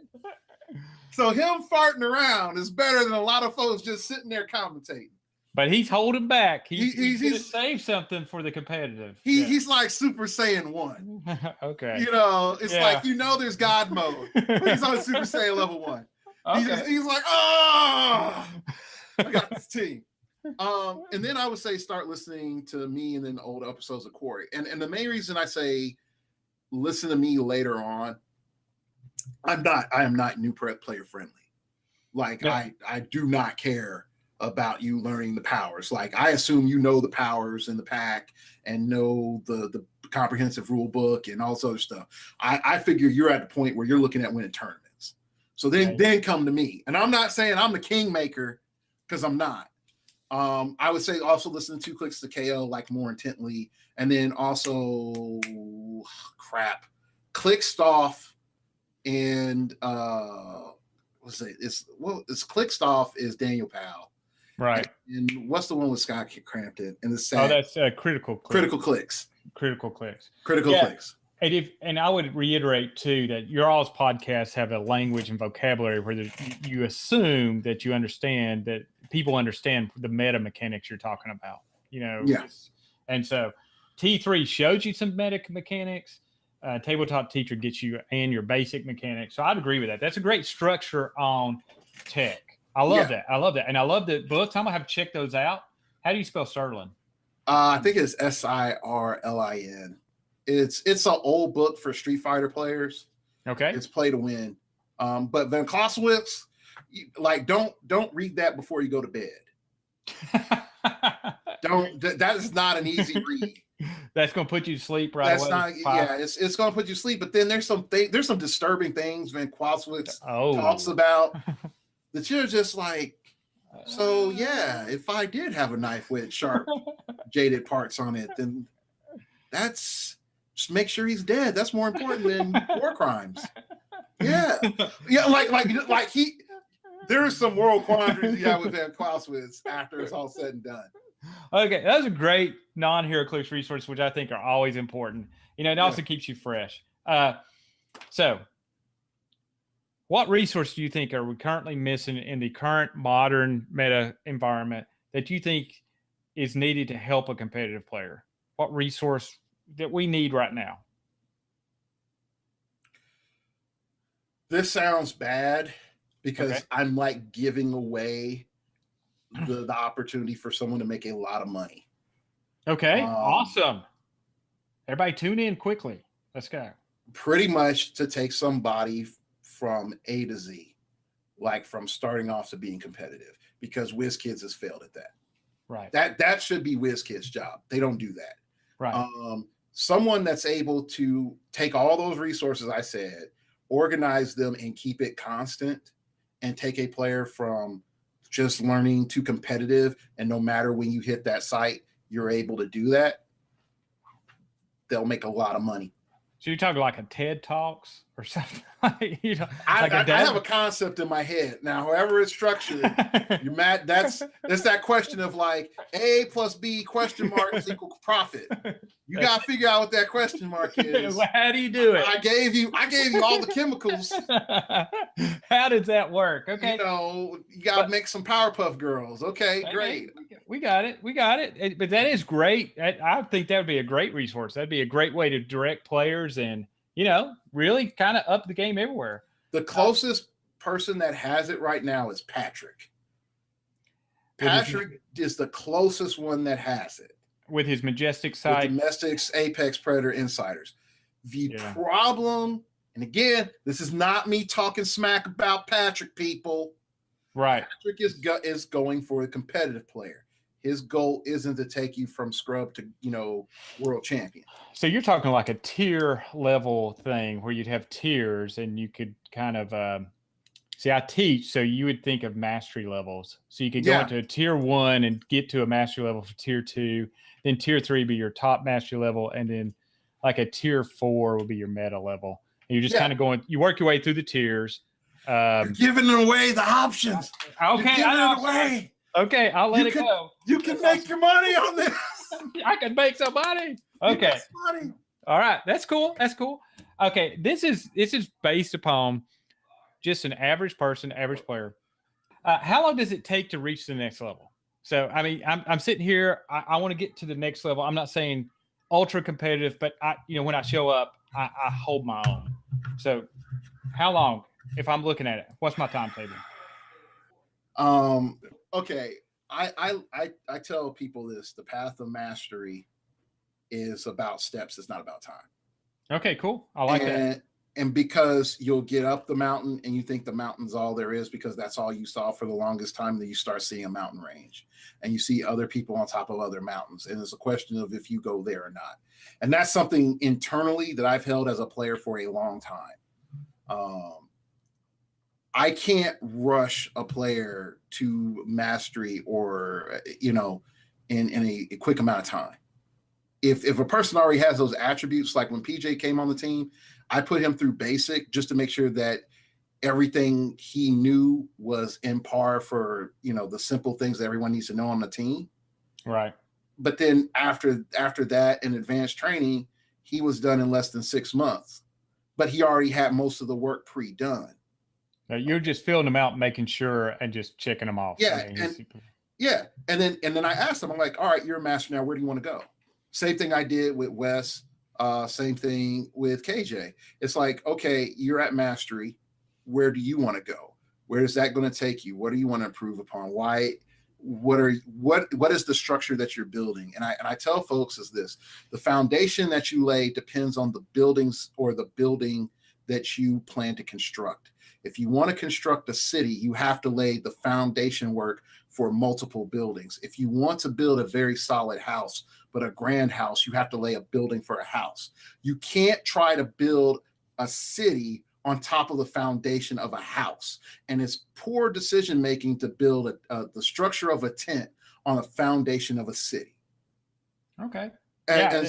So know where you're going and then build the foundation for that. And then once that foundation is done, then you can start erecting things on top of it.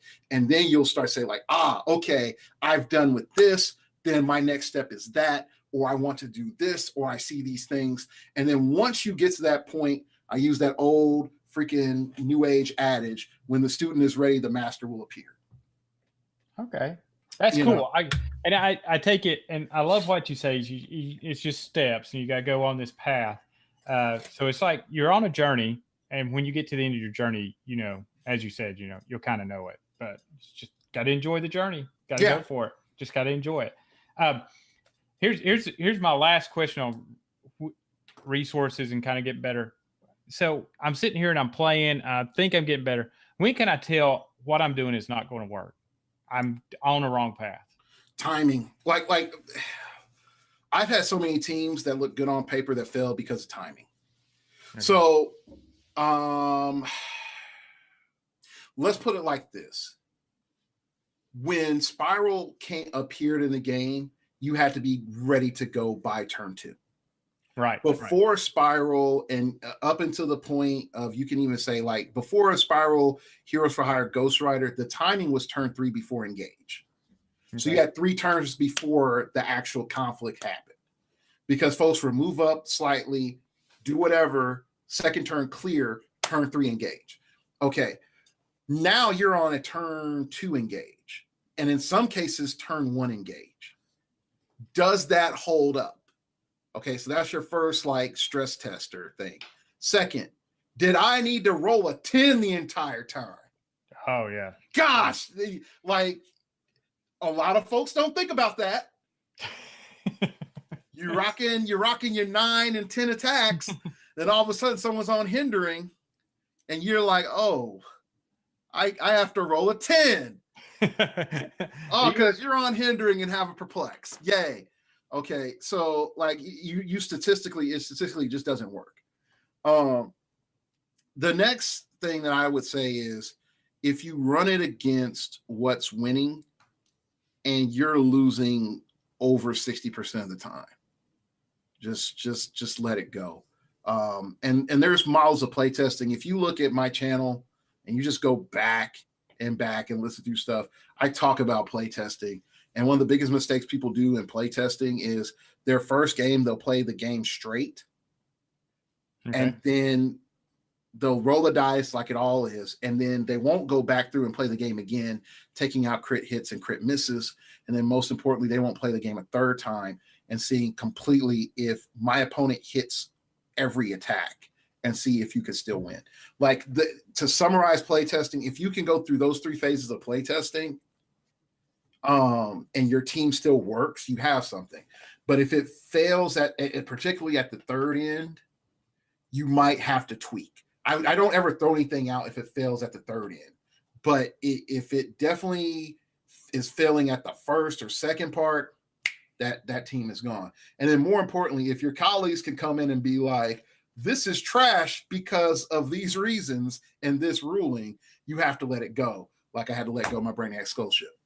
Okay. So like a fourth unwritten level would be your colleagues looking it over and giving their input. Yeah. If they can, I'll put it like this. I trust everybody on my team. Right. But if they can come in and just shoot a machine gun worth of bullets through my team, then I know I messed up. Yeah. I know I messed up. And that's the reason to have Heroclix friends, right? Yeah. Heroclix friend. Because you become blind to your own weaknesses, or you're in love with your baby, mm-hmm. And sometimes players die because they get in love with their baby and their baby's Come Just hella not ready. biased. Yes. Come hella biased.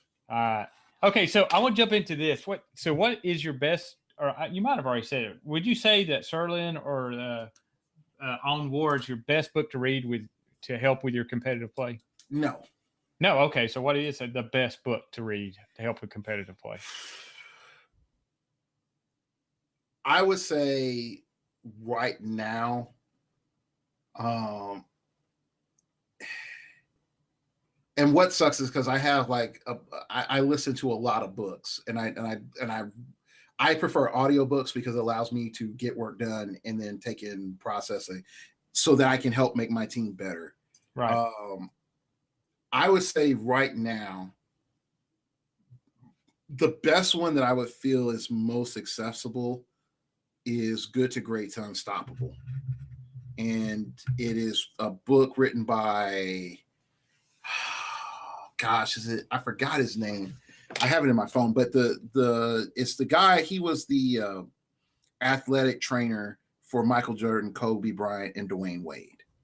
Okay, cool. I like that. And the thing is it Relentless from Good Relentless. to Great by Yes. Tim S. Grover. Tim S. Grover. There you go. Okay. I stumbled upon this book through another series of things I listened to. And when I listened to this book, or let me phrase it, when I initially was introduced to the book, it was like, be competitive, go out there, don't be afraid, blah, blah, blah. And the guy that's talking about the book, he's not doing a disservice to the book, but you get trapped into what he was talking about the book because of Kobe, and the guy was a Kobe fan. Right. When I listened to the book, what it revealed to me, because I'm a Michael Jordan fan, I'm not going to front. What it revealed to me is there's 3 layers of competitive, and it's up to you to get to the 3rd layer. And without spoiling all the book, and I would definitely encourage everyone to listen to the book, but it's like cleaner, closer, and then it's like competitive, cleaner, closer, something like that. It's 3 C's. But he says like pretty much the basic level is the person that arrives in the NBA, or we could just say in competitive play, arrives in competitive play, just goes in with their natural talents and expects their natural talents to serve them well. And they may not be intellectually informed. They may not be emotionally ready, because trust me, playing 18 rounds of Heroclix and being in the finals for the world freaking championship of the world, that's some stressful stuff. Oh yeah, and it will wear you out very quickly. Yeah. If you didn't think that Easton Brock didn't have a freaking Michael Jordan moment, making it to the top 4 in worlds, being dead sick, and getting top 4, I'm sorry, you're wrong. Oh yeah, that was some Michael Jordan level Heroclix playing. Well, little Tyrone Corbin jumper. Yeah. Okay. So then the second level is those people that are competent, that you can trust to get some stuff through the game. But when it comes down to those clincher moments, they fail. Okay. And then the final level is those people that thrive off of winning, and they do everything to push forward, and failure is nothing more than fuel, and that everyone knows in that last minute you're going to throw the ball to that guy. And so when it comes into competitive, I would say there's the people that are not even tier 1, they're tier 0, and the average player and most casual players are tier 0, that would face with any level of personal pressure, they get mad, they crack, they break, and they blame the game. They don't blame themselves. Oh, okay. And when you move on up, you can start seeing these different levels of failures until you hit the tier 3. And the biggest thing about that tier 3, in which Grover wants to push you towards, is he wants you to be relentlessly pursuing success and personal excellence, which is very important. But like, not that many people know, like I did speech and debate, and I was very successful at speech and debate. And if I could take a picture of all my high school and trophies, it would look like a museum. It sort of does look like a museum right now. I have Wow. I have state championships. I have national championships. Well, let me rephrase that. I have national placings and a bunch of stuff. I actually have a couple of state championships in college too. Wow. So, I mean, and that comes across when you speak. You can tell you have a great way to be able to speak. Storytelling. You're very good at it, and you're a very good way of getting what thoughts are in your head out in a very explainable and articulate way. Yeah. So. But I know what it's like to be consumed like Kobe and Michael Jordan and Dwayne Wade was. Like my identification of self was, when's the next trophy? When's the next win? When is the next title? And so when I no longer had that, then I have a crisis of identity, because who am I as a person removed from that? I still have my philosophy, I still have my ethics, I still have my theology, spirituality, and other stuff. But I then had to come back and look at my lens of life through those more than my sense of competitiveness. So when I offered this book is sort of like the cursed seal. This book will make you a better player, but if you cannot turn the demon off, you will be possessed. Consumed by it. Yeah. Right? Because winning is addictive. Oh, yeah. Winning is a hell of a drug. Better than cocaine. You know, I don't know about cocaine, guys. I don't know about cocaine. But it's... Disclaimer. Disclaimer. I don't know about cocaine. But it triggers all those things that's addictive. You get that dopamine high off of it.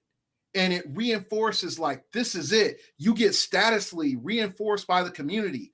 Like, we call people up and it's like, that person's great because they maneuver little plastic men around a paper map. That's true. And they roll dice. Those people are great individuals. What have they contributed to society? Nothing more than an average citizen. But these people are great because they manipulate little plastic men on a paper map. Wow. So when you put it in perspective like this, it's like, I just wasted my time listening to Dark Logos on this show. At the end of the show, he just gave me Ecclesiastes moment and told me all is vain and vexation of the spirit. Amen, brother. And enjoy your life and family and do something more important and play Heroclix for fun. But yeah, like I said, that T.S. Grover's philosophy on life is way different than mine. But I get it, and it will make you fierce. And I've taken a version of what he says in that book, and I've refined it down, and I've helped use it in my team. But I've used it in my team in a different way to keep people motivated for their success goals, not just win. Oh, you didn't get first place.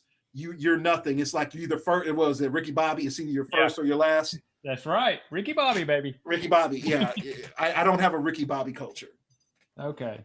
Well, but I like that he does break it down into stages, and it's not like you're born with it. You can develop it, but you need to keep it. You need to keep it in perspective. These are little plastic men. You know, you go to compete because I feel like you go to compete to test yourself against people who are very good, and to develop a community. I mean, some of the best competitions I've been. It's just been amazing meeting the people. So it's the ability to compete and meet people and take yourself to those levels without being consumed by it. So that's going to be the thing to do. So, hey, I'm going to go ahead and tell you, I'm going to go buy that book and I'm going to read it and I'm going to get more fierce. That's my plan. I'm going to be fierce after that one. Yeah. Thank you for listening to my podcast with Edward Shelton. This was part 2 of my March 11th interview with him. Thanks for tuning in and making this a wonderful podcast. Without you all, I wouldn't be able to do any of this. Now, remember to email your comments and questions to lostinClicks@gmail.com or contact me on HC Realms under the ID of Colossus10. Go out and like our Facebook page and enjoy the new things I come across. Hopefully, you can also send your reviews and mark your like buttons under iTunes because they love to see that. Love to hear your new WKO ideas and teams, even your rock teams, because I'm starting to get involved in those. Love to hear from our other viewers that are going to rocks or WKOs and their own suggestions. So thank you for listening in. I'd like to shout out to all my friends that have helped me become better players, John, Mark, and Jesse. Thank you again for helping me through this. And I would also like to thank all my guests who have improved my Heroclix game and just entertained me this entire time. Now, I want you all to remember that continue to keep rolling those double sixes, because with double sixes, you never miss. Thanks for listening. Have a good day. Bye.